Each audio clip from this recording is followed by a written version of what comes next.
Hello guys, welcome to my YouTube channel. आज के video में हम फिर देखेंगे, जैसा कि देख रहे थे मॉडर्न फिजिक्स, और प्रीवियस लेक्चर में हम एक पैसेज जो कि हम कंप्लीट कर रहे थे, ड्यूटेरियम और ड्यूटेरियम डी मिलके एक नया बना रहा है, वो आपका है हीलियम। और फोर्थ का मैटर का fourth state that is plasma. जब इसके इलेक्ट्रॉन को हम किसके साथ कनेक्ट करते हैं तो वो आपका प्लाज्मा बन रहा था। तो ये सब हम प्रीवियस लेक्चर में बात कर चुके हैं। तो अब हम इसके सेकंड और थर्ड, इसमें 3 क्वेश्चन था। तो फर्स्ट पार्ट को हम प्रीवियस लेक्चर में किए थे, तो उसमें हम बात किए थे कि टेम्परेचर को हम बहुत ज्यादा हाई रखते हैं तो उसमें जो फॉर्म होता है प्लाज्मा फॉर्म होता है, तो वो सब हम बात कर चुके थे। Fusion reaction. अब क्वेश्चन ये आपका सेकंड है और ये आपका थर्ड है। तो फर्स्ट वाला क्वेश्चन जो कि बहुत इजी था, टेम्परेचर को हाई रखना है, फ्यूजन रिएक्शन था, ड्यूटेरियम मिलके हीलियम बनाता है। तो ये सब हम पहले बात कर चुके थे। हीलियम बना रहा था और एनर्जी कुछ रिलीज कर रहा था। और इसमें हम ये भी देखे कि प्लाज्मा कैसे बनता है। तो जब ड्यूटेरियम को इलेक्ट्रॉन बहुत इवेंचुअली, कभी कभी sometime in nuclear fusion, helium यानी ये ड्यूटेरियम इलेक्ट्रॉन के साथ जब मिलता है तब क्या बनता है, plasma, that is fourth state of matter. अब इसमें एक क्वेश्चन बहुत सिंपल पूछा है आपसे कि two deuterium, assume that two deuterium nuclei in the core of fusion reactor, core of temperature that is capital T, are moving towards each other, each with kinetic energy that is 1.5 kT। 1.5 kT ये उसका क्या है, आपका kinetic energy दिया हुआ है। when the separation between them is large enough to neglect Coulomb potential energy and also neglect any interaction from the other particle in the core। और आपसे वो टेम्परेचर पूछा है, जैसा कि हम बात किए थे कि जब ड्यूटेरियम मिलता है और हीलियम बनता है तब टेम्परेचर को हम क्या रखते हैं, बहुत ज़्यादा हाई रखते हैं। तो वही आपको दिया हुआ है कि वो टेम्परेचर आप बताइए कि उस टेम्परेचर का वैल्यू क्या होगा। तो आपको काइनेटिक एनर्जी दिया हुआ है, क्या दिया हुआ है, 1.5 K इंटू टी, और इसमें जो टी है यही आपको निकालना है। तो जैसा कि आपसे काइनेटिक एनर्जी दिया हुआ है और separation between them is large enough to neglect the Coulomb potential energy and also the interaction from the other particle in the core in minimum temperature is required for to reach the separation। और separation आपको दिया हुआ है, ये आपको given है 4 × 10⁻15 metre.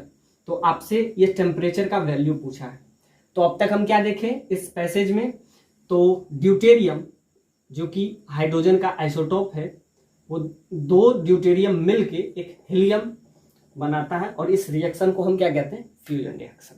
उसके बाद क्या है कि ये ड्यूटेरियम कभी कभी एक इलेक्ट्रॉन से मिलता है in nuclear reactor, it eventually sometime it meet the electron that is E।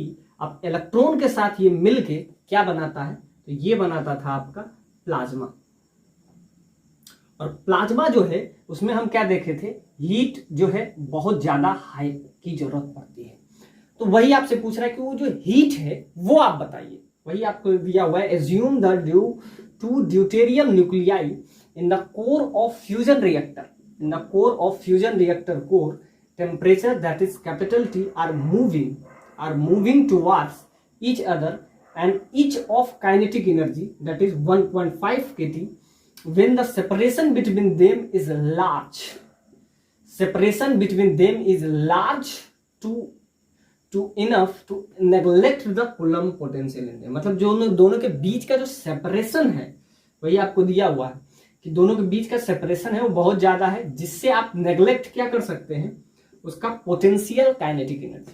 तो आपको दिया हुआ है कि ड्यूटेरियम मिलके जो कि फ्यूजन रिएक्शन से हीलियम बना रहा है, और यही ड्यूटेरियम एक इलेक्ट्रॉन लेके ये प्लाज्मा भी बना रहा है, और टेम्परेचर इसका क्या है, बहुत ज्यादा हाई है। तो ये कभी कभी एवेंचुअली मिल रहा है, जो कि जब हम इसका फर्स्ट पार्ट कर रहे थे उसमें भी हम बात किए थे। अब क्या कह रहा है कि इसका काइनेटिक एनर्जी दे दिया हुआ है, each of kinetic energy that is 1.5 kT। और वैसे भी ये वाला फॉर्मूला आपको हमेशा याद रखना चाहिए, हमेशा, कि किसी का भी तो 3/2 kT, तो 3/2 को ही इसमें हम कन्वर्ट किए हैं तो 1.5 kT। तो जब भी आपको काइनेटिक एनर्जी निकालना हो तो होता क्या है, ये एक जनरलाइज केस है, ये बात कर रहे हैं यहाँ पे तो आपको गिवन है। वैसे भी अगर काइनेटिक एनर्जी किसी का भी निकालना हो तो होता क्या है, ये आपका T टेम्परेचर है और ये आपका क्या हो जाता है, बोल्ट्जमैन कांस्टेंट।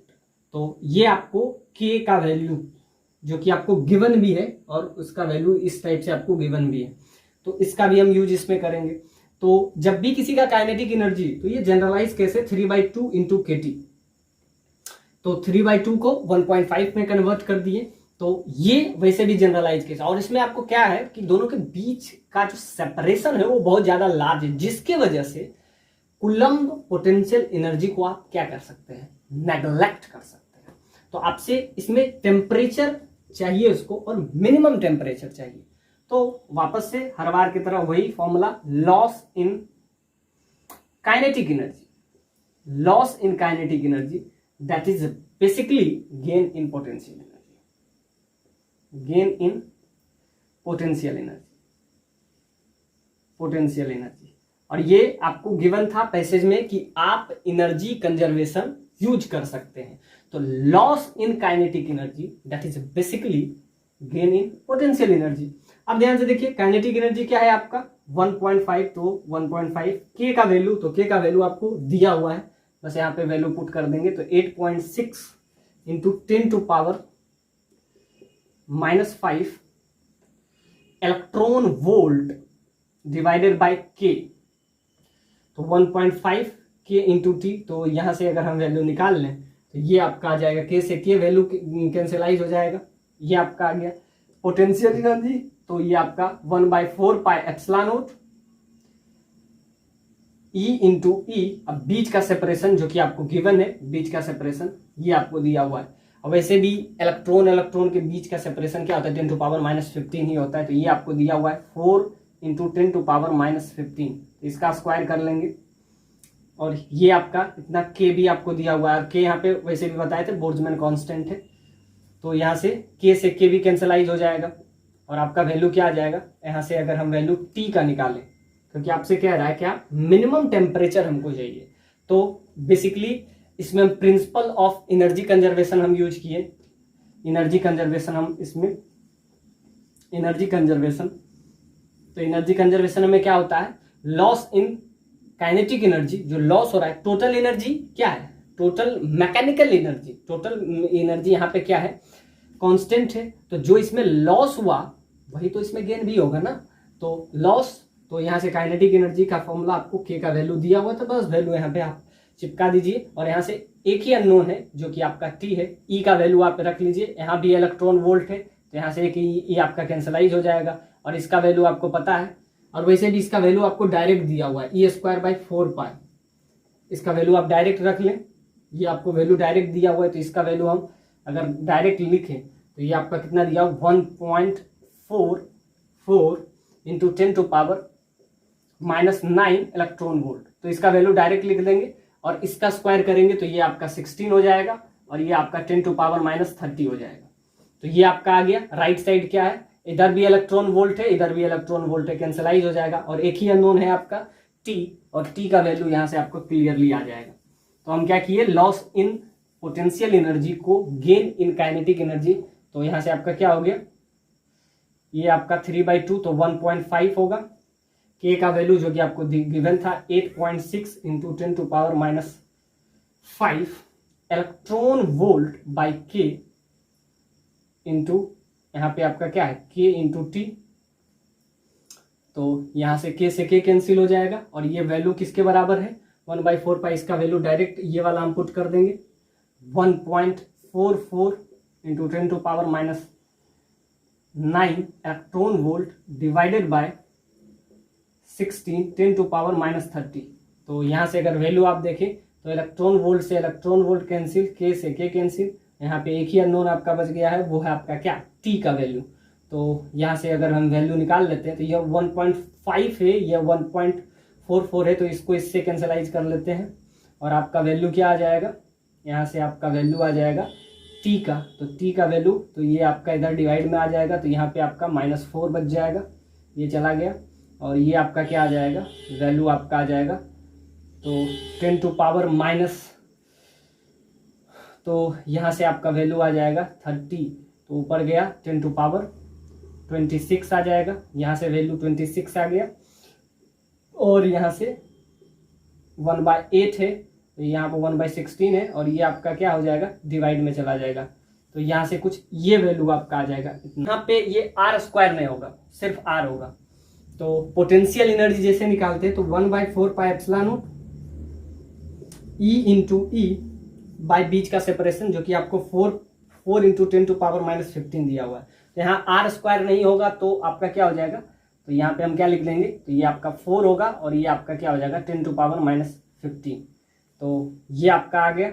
तो यहाँ से वैल्यू क्या हो जाएगा, सारा चीज़ वही रहेगा, बस थोड़ा सा इसमें फ़र्क है, यहाँ पे 4 हो गया और 10⁻⁻15 है, तो और यहाँ पे ऊपर अगर गया तो ये आपका क्या हो जाएगा प्लस का 15, तो यहाँ से आपका क्या हो जाएगा 15 में तो 11 10⁻11 यहाँ पे हो जाएगा, और ये आपका क्या हो जाएगा 8.6, तो ये आपका वैल्यू आ जाएगा। इतना टेम्परेचर जो कि आपको यहाँ पे, और ये आपका क्या हो जाएगा, ये टेम्परेचर आ गया, और यही आपसे पूछ रहा था कि इसका मिनिमम टेम्परेचर कितना होगा।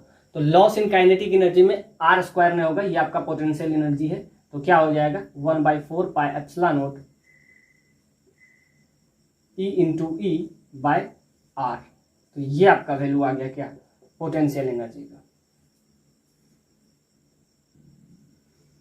तो यहां से वैल्यू आ गया आपका, क्या आ गया, तो एक के लिए काइनेटिक एनर्जी ये था, और 2 के लिए तो मल्टीप्लाई 2 भी होगा, तो यहाँ से 2 से भी यहाँ पे आप मल्टीप्लाई कर दीजिए, तो ये आपका आ गया, ये आपका वैल्यू आ गया। तो यहाँ से ये आपका टेम्परेचर आ गया। तो इसमें हम क्या किए, एक इलेक्ट्रॉन के लिए, एक ड्यूटेरियम के लिए 3/2 ईच ऑफ 1, तो यहाँ पे आपको दिया हुआ था ईच ऑफ काइनेटिक एनर्जी, तो 2 से मल्टीप्लाई भी कर देंगे, तो ये आपका क्या हो जाएगा, लास्ट में ये जो वैल्यू आया इससे 2 से मल्टीप्लाई कर दीजिए, तो बाकी रिजल्ट पे कोई फर्क नहीं पड़ेगा। और पोटेंशियल एनर्जी क्या होगा 1/4πε0 E into e by r. Separation क्या दिया हुआ है, kinetic energy, loss in kinetic energy, that is basically gain in potential energy, gain in potential energy. तो यहाँ से आपका वैल्यू क्या हो जाएगा, तो यहाँ से आपका 1.5 इंटू के इंटू टी, और के का वैल्यू यहाँ पे हम रख देंगे, तो के का वैल्यू क्या हो जाएगा 8.6 kT। एक के लिए है तो 2 के लिए क्या हो जाएगा, 2 ड्यूटेरियम है इच के लिए, तो 2 टाइम्स मल्टीप्लाई कर देंगे, ये आपका क्या हो जाएगा 1/4πε0 E इंटू ई बाई बीच का सेपरेशन, जो कि आपको दिया हुआ है r। तो यहाँ से वैल्यू आप बस इसको पुट कर दीजिए और यहाँ से आपका रिजल्ट आ जाएगा टेम्परेचर, यानी कि मिनिमम टेम्परेचर जो आपसे पूछा है। तो इसको हम लिख सकते हैं 3/2 इंटू 2, के का वैल्यू आपका क्या हो जाएगा 8.6 इंटू 10⁻⁻5 इलेक्ट्रॉन वोल्ट बाई के, तो ये आपका आ गया इंटू टी, और इसका वैल्यू हम रख देंगे, ये आपको गिवन है क्या है 1.44 इंटू 10⁻⁹ इलेक्ट्रॉन वोल्ट बाई बीच का सेपरेशन, जो कि आपको दिया हुआ है 4 इंटू 10⁻⁻15 मीटर। तो यहाँ से अगर हम वैल्यू निकालें तो आपका क्या हो जाएगा, 2 से 2 कैंसलाइज हो जाएगा, और यहाँ से आपका एक ही अननोन है जो है आपका टेम्परेचर टी, और यहाँ से आपका वैल्यू क्या हो जाएगा, इलेक्ट्रॉन वोल्ट से इलेक्ट्रॉन वोल्ट कैंसलाइज हो जाएगा, और यहाँ से वैल्यू आपका क्या आ जाएगा, तो यहाँ से टेम्परेचर को ही सिर्फ इधर रखेंगे, बाकी सारा को राइट साइड शिफ्ट कर देंगे, तो आपका क्या हो जाएगा 1.44 इंटू 10⁻⁹, तो ये सारा डिवाइड में आ जाएगा 8.6 इंटू 10⁻⁻5, और ये आपका 3 भी डिवाइड में आ जाएगा इंटू 3, और ये आपका k, तो ये आपका k ऊपर चला जाएगा मल्टीप्लाई में, तो यहाँ से और आपका ये आपका आ जाएगा इंटू 4 इंटू 10⁻⁻15, तो यहाँ से वैल्यू आपका कितना के आसपास आ जाएगा, तो -9 है, तो ये आपका क्या हो जाएगा ओवरऑल, ये नीचे 20, 15 और 5 20, तो ऊपर आपका 9 है, तो ऊपर 11 हो जाएगा, तो 1.44 रखें, और यहाँ पे आपका क्या हो जाएगा 8.6 इंटू 3 इंटू 4, और ये आपका 10 टू पावर क्या हो जाएगा 11 हो जाएगा। अब इसको यूज कीजिए, और इतना इंटू के, ये आपका आ गया आंसर। यही आपसे पूछा था कि मिनिमम टेम्परेचर क्या चाहिए, तो हम क्या किए, लॉस इन पोटेंशियल एनर्जी को गेन इन काइनेटिक एनर्जी में कन्वर्ट कर, दोनों को आपस में बराबर कर दिए, और यहाँ से इसका वैल्यू आपको दिया होता है। लास्ट पार्ट आपसे कह रहा है इस क्वेश्चन का, the result of calculation of 4 different design of fusion reactor DD reaction are given in these is most promising Lawson number. अब इसका वैल्यू आपको दिया हुआ था, इसका वैल्यू क्या दिया हुआ था 5 इंटू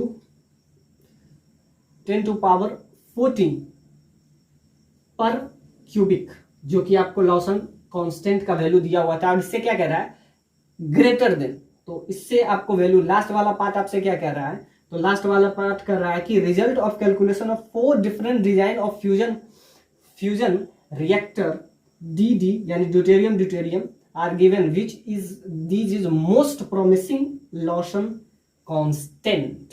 तो ये वाला पार्ट जो कि लास्ट वाला पार्ट जो कि सबसे कमाल है, तो इसमें आपको क्या दिया हुआ था कि इसका कांस्टेंट का वैल्यू जो होगा वो इससे ज्यादा होगा, 5 इंटू 10⁻14 पर क्यूबिक से ज्यादा होगा, ग्रेटर देन, जो कि इससे ज्यादा।